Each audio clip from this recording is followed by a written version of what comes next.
यं वैदिका मन्त्रदृशः पुराणाः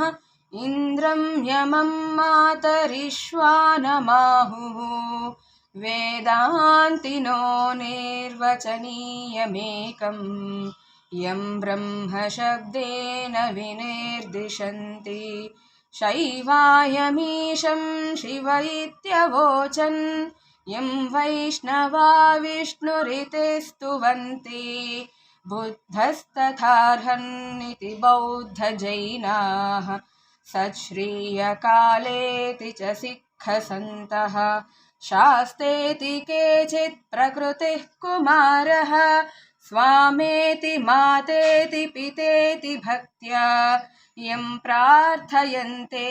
जगतीशितारम् स एक एव प्रभुरद्वितीयः।